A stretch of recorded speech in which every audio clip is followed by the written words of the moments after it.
everyone. It is another day that the Lord has made. I'm checking in with you guys. It's Tuesday. I look a little funny. Peep my couch mark on my face, but you know, it's fine. Just got home from a long day. Started at the swine unit here in OBS, and it was really fun. I had a great time. Got to see a sow have her babies today in the farrowing barn, and got to clean up the afterbirth, and we got to notch some ears, dock some tails, you know, all that fun stuff. Yeah, and then I peeped in for an hour at the vet clinic office because I came in later than I thought I was going to be coming in. So, ooh, that's some dead skin. I'm still peeling, guys. In case you haven't noticed, I burnt myself pretty bad, and I'm currently peeling. It's great. But yeah, so I just want to start this vlog off because if I didn't, I would forget. And yeah, so stay tuned. Alright, y'all, it is Thursday, and today we are on Auburn's campus because Block and Bridle, which is the club that I'm associated with, had to go in and give some info and recruit new people for our club.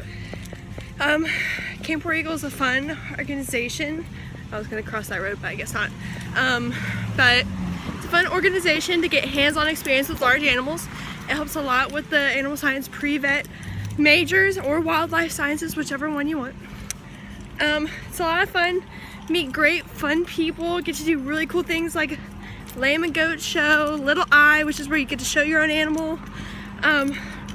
All sorts of fun stuff. So today I was here helping out the team, trying to recruit people, and it was a lot of fun. And it's really hot, but it actually feels really good because I probably wouldn't be able to stay out here without sweating profusely. So it's good that we're not. So yeah, we'll check back in there. Bye, guys. Alright, so I'm back. Really funny story, guys. When I was at the table recruiting people, or trying to at least, one of the people that I knew from my high school who just graduated is going to be a new student at Auburn University ran into me, and I was like, I was shook. I was like, I had no idea you were coming here. I thought you were going like Georgia Tech, UGA, some other place. So everybody's like, ooh, Auburn. Unless like you're a vet or something. But I was just really baffled. I was like, I had no idea. And I just looked at my other friends from the club, and I was like, I don't know. I don't know why it shocked me so much, honestly. I just think I never would have thought this person would choose Auburn. Not that he's not like a nice kid, but like I just thought he was going to other places. So yeah, really funny. And yeah, that's sermon 105. You can get it now on iTunes. Fun stuff. Guys, it's my favorite building in the world, Jordan Hare Stadium. And that's kind of wobbly, so I'm gonna keep walking until I can like get a good shot and sit there and let you see. We're walking, oh, bam! So pretty! Oh, love it. And the green space, love it too. Yeah, good stuff. Good morning, guys. How's it going? It's been a while since I've checked in with y'all. It's Saturday, and I am off to the lake this morning. My brain's tired. I didn't go to bed last night till about 2 o'clock in the morning, like usual, unfortunately. But yeah, so today we're just spending the day up at the lake with family, and you know, going to my favorite kind of like art show event at the lake called Calypso. And I have like this tradition where I go every year to get their new t-shirt or tank top, because I think they have the best t-shirts or tank tops, because number one, it's made by Comfort Colors, and I love that brand of t-shirt or company or whatever you want to call it. I don't know fashion and stuff, but they always have really cool designs that they make each year, and not one has disappointed me yet. Like one year they had this really cool parrot looking thing, and it was really colorful, and it had like a lot of like paint design technique stuff. And then one year it was this cool kind of I don't know, it was like this fish that just looked different, and it was really cool.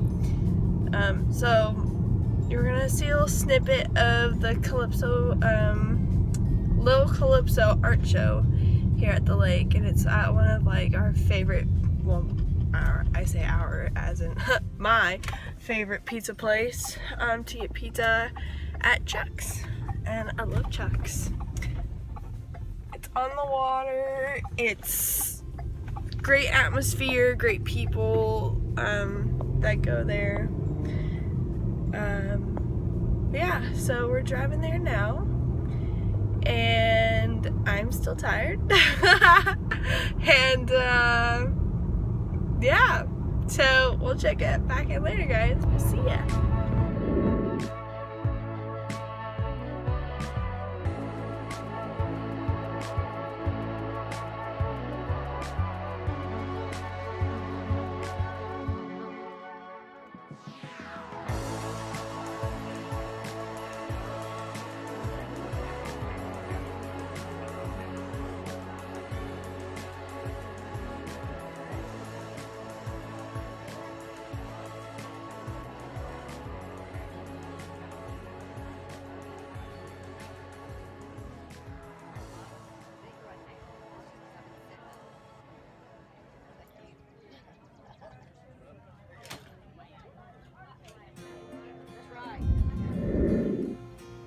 Hey guys, welcome back. So, successful trip to Little Calypso for the year. I'm gonna do a haul later on what I got, but right now I am just enjoying this gorgeous lake and this gorgeous view, guys. I mean, look at this. It's absolutely beautiful. Like, you can't get any better than this. So I'm gonna swim for a bit. I'm only here for the day. I gotta go back because church is tomorrow in Auburn, and I love ACC. ACC is my fam. Heart them.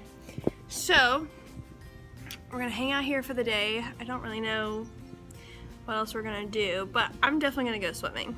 I've missed swimming, so I'm gonna jump in that lake.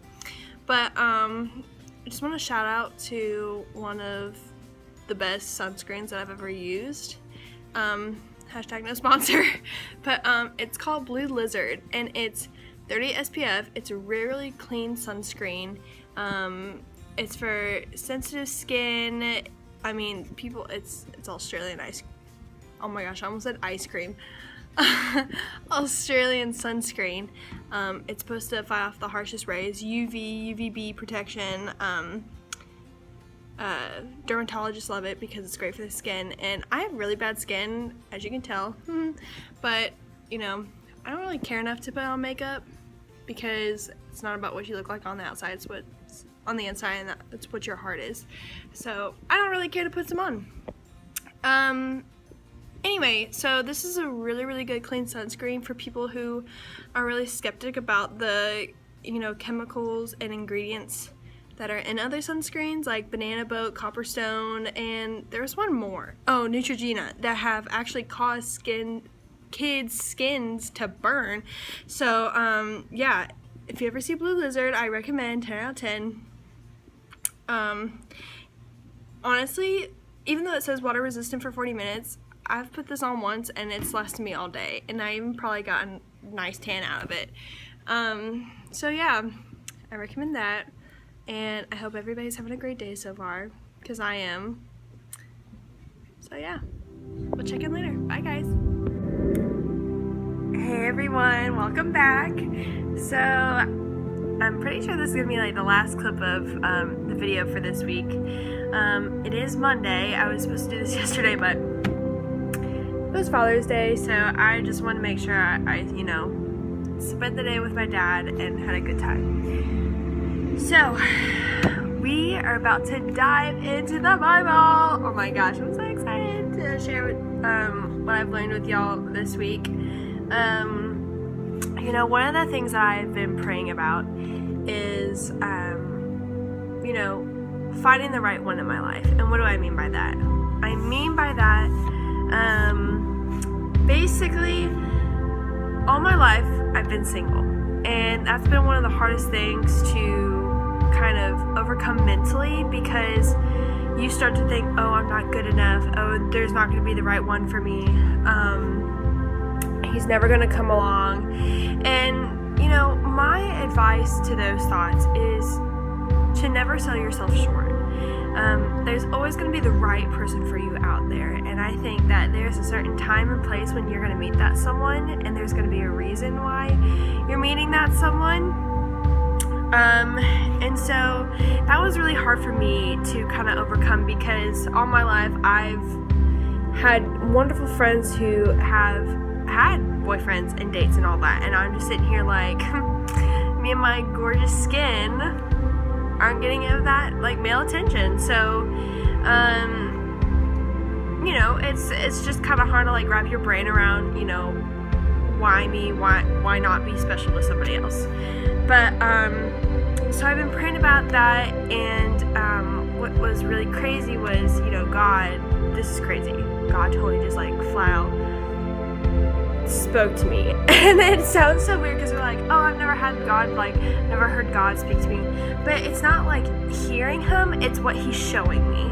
So, really crazy story. I was sitting here and I was praying about it. I was like, okay, well, what do you want me to know? What do you need to tell me right now? And usually it never happens because it's kind of a once in a lifetime thing, but he really spoke to me. So, real fun. This is not sponsored. Hashtag sponsored. But I've always wanted tabs for my Bible. I don't know if you can see. But see how it has the different books on there? I just thought it'd be easier, so when my pastor Miles would say let's go to the book of 1 Samuel, I could easily flip there, and I don't have to go through the thing and look and be I feel so guilty for not being a scholar when it comes to the Bible, but that's not the purpose of why you should be reading the Bible or be a Christian, is to be a scholar about it. But I've always felt guilty. I have to look in the table of contents to look what page it's on, because I can't be oh, that's in the New Testament, let me flip, which I probably should know, but what time, it'll get easier. So anyway, so I was looking through my different tabs, and I was like, okay, well, I really want to read the Bible, but I want this time reading it to be a short book. So I started looking, because you can tell the thickness of the different books by, the spacing of the tabs, and I kind of was looking around. I was like, maybe Esther or Job, or something well, Job actually looks pretty long. Never mind, not Job. But I never realized when I was looking at them how many males had a book, and there's only a couple females. So I'm like, well, maybe something is telling me let's read something that we usually don't go to. So I turned to Ruth, and Ruth is about 3 or 4 pages long in my Bible. Sweet old Ruth. And by the way, this is a young teen / adult Bible. It kind of connects real life to what the word says. So I was reading it about how Ruth is a young woman who lost her husband, and her mother-in-law, Naomi, was go home, leave me alone, go off and do your thing. But Ruth was so persistent about staying with her and not leaving her. And so what's really cool about this is she went with Naomi back to, I forgot what it said, but it was back to Naomi's home that she used to live, because originally God told her to take her family and move. Sorry for my crazy hair. Wow. Hello. But in the end, Ruth goes out to do farm work and pick up materials for her and her family, which is Ruth. And she meets Boaz, and Boaz ends up marrying her in the end. But that's like the most ridiculous, shortest story of Ruth I could ever tell you. I really didn't even say the important parts. But this is where I'm getting to, is at the back of the book, Ruth, it has this like little insert of, you know, how to apply it to your life. And I'm going to read it to you. So, and this is so crazy because I had no idea what Ruth was about. And the very first thing that I see when I was reading this and what it's about, after I read the whole section, is literally this is what it says. Ruth, what godly guys like in a girl. And I'm thinking, no way. No way! Like, I was just praying about this. And I wasn't like, oh, you know, what does a guy want to see in me? I was just like, you know what? Just like, I just need some clarity on this thing. Because it bugs my mind so much. It's almost borderline like, oh, you're boy obsessive. And I'm not one to be like, oh my gosh, he's so cute. Oh my gosh, he's so handsome. I mean, like, you can kid around with your friends, right? You can look but don't touch. But it just comes to a point where you're just like kind of like exhausted with these thoughts. Also, cute necklace, just got it. Anyway, so here's what it says. Going stag, flying solo, table for one. Ruth thought she'd be single forever. Sitting at home alone on Friday nights, she figured love had already passed her by at a young age. Although she had been married at one time, her young husband had tragically died, and now she lived in a foreign land with her mother-in-law, Naomi. For Ruth, her decision to leave Moab in order to remain with Naomi meant that the prospect of a future wedding in Israel would surely be bleak. What Ruth didn't know was that God was preparing her to one day meet the man of her dreams. But while God was preparing her, Ruth wasn't idle. She was learning about God through Naomi, and she was growing in her faith through obedience to God and her mother-in-law. During this time, Ruth didn't realize that God was arranging a meeting between her and the man she would one day marry. The man's name was Boaz, and he noticed some things about Ruth. He noticed how she cared for her family. He watched her willingness to work hard. He took note of the devotion to God. He might have asked God if Ruth was the one, and what he saw in her character gave him his answer. Even the circumstances worked out just right as they slowly fell in love in the golden fields of Bethlehem. So, what does Ruth's example teach us girls? Or guys? You know, flip it, whatever. Take off as hard and as fast as you can towards Jesus. You'll be leaving a lot of ordinary guys in the dust at that point. You may even spend some Friday nights at home playing Scrabble with the fam, but stay focused on your relationship with Jesus with all your might. And then this is where I underlined it, because I was like, oh, this is gold. Then at the right time, God will say, hey, look who's beside you. A guy who is equally passionate about his relationship with Christ will catch your eye, meaning what I like to call equally yoked. Oh, snap. If you don't know what that is, it's when you can have like two horses, mules, whatever, kind of like on a carriage thing, and they have a yoke that attaches the two, and equally yoked is like side by side instead of like this or that. So if you're equally yoked, you know what I mean? Like, you're even. There's no forward behind. And your godly character will catch his eye. And the rest is history.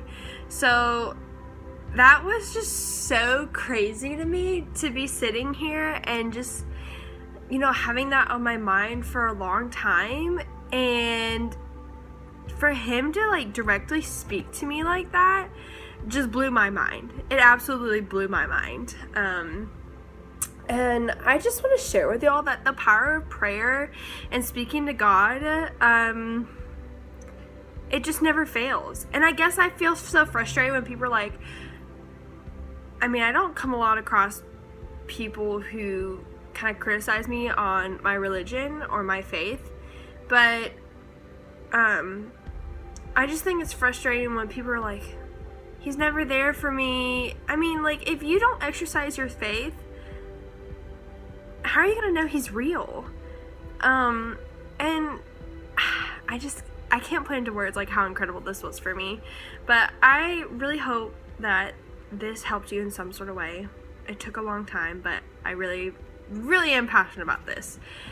So if you have any questions, please feel free to leave it in the comments. I would love to help anybody who has questions. But anyway, thanks so much for watching, guys.